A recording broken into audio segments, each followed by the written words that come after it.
provide a spark against the Saints?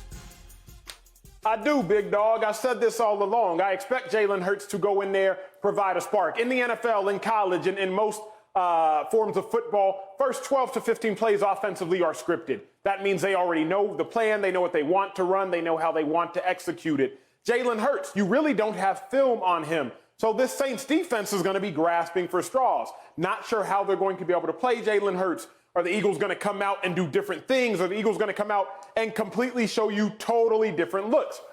Jalen Hurts will, in fact, provide a spark, but I have said this all along. I don't need a spark. I need to be set ablaze. I need the Eagles' offense to be on fire.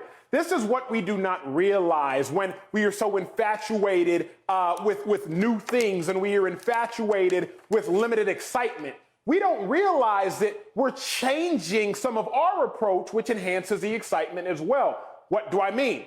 Head coach for the Philadelphia Eagles, Doug Peterson, he said, hey, we're going to come out and really try to establish the run this week. Why don't you do that with Carson Wentz? Miles Sanders is third in the NFL in yards per carry, but he's 20th in the NFL in rushing attempts. So now, Doug Peterson, you're going to do what would have benefited Carson Wentz because you now have Jalen Hurts. Again, Marcellus. I brought up this relationship example with Carson Wentz being replaced by Jalen Hurts because it is legitimate. When you go on a date with somebody for the first time, surely the conversation will be special. You don't know their favorite color. You don't know what they do for a living. You don't know what their parents do. You can talk about any and everything. So yes, when the Eagles look at Jalen Hurts for the first time, the first series, the first two series, I assume it will be special. The Eagles haven't seen and the Saints haven't seen anything like Jalen Hurts thus far. However, I'm looking for a spark to set ablaze. I'm not looking for a spark just for spark's sake. Oh, wow. I think Jalen Hurts is going to do well in this situation, provide a spark that will lead to a blaze. Interesting you keep saying that, but at the same time, before you run, you got to learn to walk. And I think this is a situation where I'm going to be okay with the fundamental level of what Jalen Hurts will present to this team. Just in their imagination, just in their expectations, everything has been reset. Think about it. They're on a 4-game losing streak where they haven't scored more than 17 points a game. Guess what? Jalen Hurts can walk out there, play a part of this complementary football and establish the running game, use his mobility as an asset, throw the football. He's been out there in terms of yards per attempt, 9.1 yards per attempt on Sunday. That's something Carson Wentz hasn't done in 2 years. So Jalen Hurts, just by his presence, is going to be a spark that sets the blaze with everyone else on the team because they will become contagious. I've been through quarterback controversies before with Doug Flutie and Rob Johnson. Now think about that. We were an 0-3 team. All of a sudden, we just switched the quarterback. We couldn't lose a game, it felt like. We ended up 10-6 and make the playoffs. So I'm looking at this situation as a mirror image, as a parallel to it. But I'm looking at the Eagles as a whole, as they just need this infusion of enthusiasm. Sometimes that's all it takes, Acho. Mind over matter. I understand we're all big, we're all fast, we're all strong, we all are in tune with our scheme and trying to do our best. But sometimes you just need that wake-up call or that change that can spark everyone else to play better than they've been playing to this point. We got to bring in somebody who knows a thing or two about this. Fox NFL analyst Bucky Brooks. Bucky, you expect Jalen Hurts to provide a spark against the Saints? Oh, absolutely. He's going to set the house on fire. And he's going to set it on fire because I think this is the perfect opportunity for the Eagles to reset. Now, Acho can laugh because we sat there and watched that Hart garbage for about 12 weeks, and finally we can dispose of it. But now we got a real quarterback coming to the game that will allow Doug Peterson to expand his mind and his playbook. Because I want you to go all the way back to the draft. And shortly after Jalen Hurts was drafted, Howie Roseman talked about, we want to be a quarterback factory.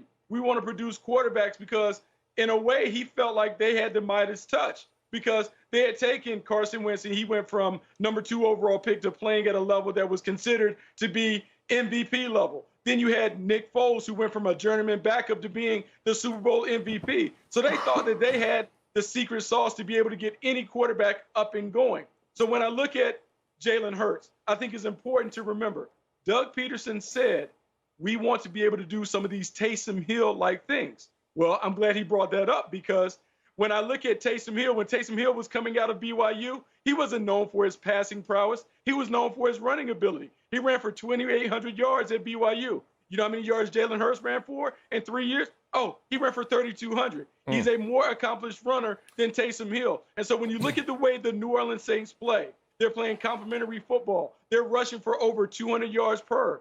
This will encourage Doug Peterson to run the ball, because I heard you guys talk about Miles Sanders averaging 5 yards per attempt. Well, now when you have two runners in the backfield, it changes the way the defense has to play. I think you will see them lean into the run, and everybody will play better because they're now playing a more conservative style of football that is more conducive to winning.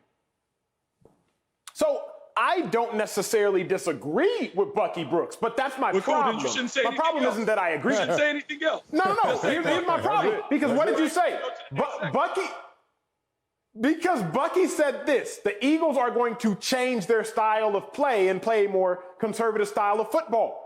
If you would have done that with Carson Wentz, then I think results would have been different as well. Now, I'm not going to get into the ifs and buts, where candies, and I'm not going to get into all of that. But what I'm going to get into is this, Bucky Brooks. If you go out there, and you have a spark, right? You don't need a spark unless you're going to go 4-0. And even if you do go 4-0 as the Philadelphia Eagles, you still got to hope the Giants and Washington go 2-2 their last 4 games just to make the playoffs.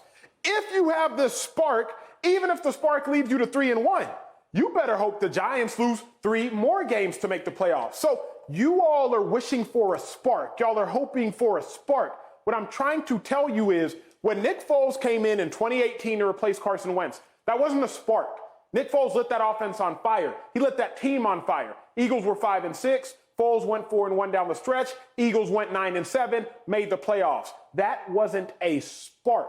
My problem with all of this Jalen Hurts conversation and communication is a spark, a spark, a spark. The Eagles don't need a spark. They need a miracle. Carson Wentz has shown he can provide a miracle last year. 5-7, 4-0 down the stretch, 9-7, playoffs. But a spark in and of itself, fellas, that is not enough. Man, you over there trying to marry that word spark like that's his limit. That's just what the expectation is because they don't want to put too much pressure on a youngster in his first full-time start. Stop trying to get us all lost in that conjecture right there. A spark can burn down an entire forest, just a little spark. Acres and acres of trees gone. How did it start? It was a spark. That's how this can happen, too, when you talk about Philadelphia. And let's talk about the spark that's necessary. You keep talking about this forest fire and this blaze. Carson Wentz in his 4-game losing streak, 55% completion percentage. Can Jalen Hurts play better than that? How about 4-3 touchdown to interceptions? Can Jalen Hurts do that? What about being sacked 18 times? Can Jalen Hurts cut that down some? What about passer rating at 72? Pedestrian. Can Jalen Hurts do more than that? Absolutely. And it's set up perfectly for him. Going against the Saints defense, number 2 defense in the NFL.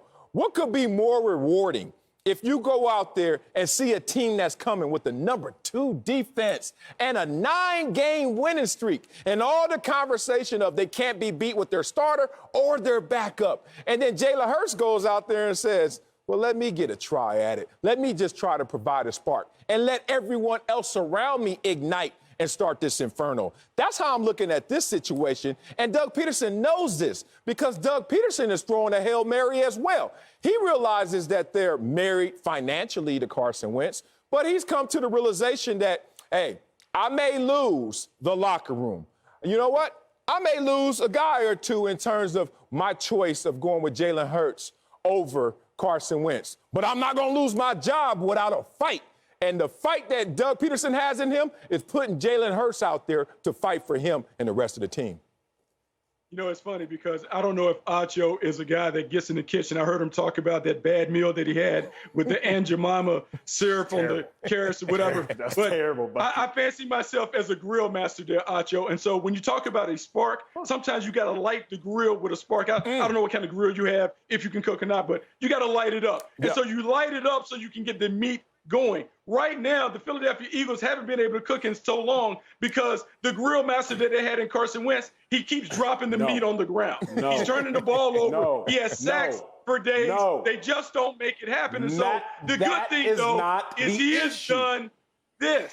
He has done this before. Doug Peterson has had to go to the bullpen numerous times to rescue what Carson Wentz has done. He's either been hurt, he's been unavailable, so he had to turn to Nick Foles. And when he turned to Nick Foles, he found a way to get him right because he dug in the crates, he found back pages of the playbook and got it done. So now here he is again, having to dig in the back pages of the playbook to try and save their offense because the starting quarterback can't get it done. So yes, we will get a chance to see Jalen Hurts in all his majesty fix this offense that has been broken because the quarterback has been hard. The issue is simple. Bucky, I don't care if you go get the best candle and matches and the best lighter and lighter fluid and charcoal. I don't care if you get all that. If the meat is expired. See, what I've realized is you got some receivers like Alshon Jeffrey who showed up this year, and it appears that they're expired. Bucky Brooks, I've realized that some of the receivers, some of the produce, Deshaun Jackson, has been tampered with. So it does not matter what you light. It doesn't matter how many times you light it and you hope that it works and you throw the match in there. If the produce has been tampered with and if it's been expired, it still is not quality nor ever. I didn't hear any of these things for Cam. I didn't hear any of these same arguments for Cam. Maybe I missed that in segment one. My bad. No. Because here's why. Bucky Brooks. Because what Tom Brady did with these same people, they were 12-4. Well, maybe that's why. Maybe because with the same running back stable, they were 12-4. Maybe because with a similar receiver stable, they were 12-4. Maybe that is why, Bucky Brooks. Maybe, just maybe. Interesting. I don't know where Acho grew up, but if you came in my house, hey, mama, this milk is old. Boy, you better shut up. That milk's still good. You better drink it. That's how we roll. It ain't nothing old. If it passed the smell test, it's still good. Forget that date on the carton.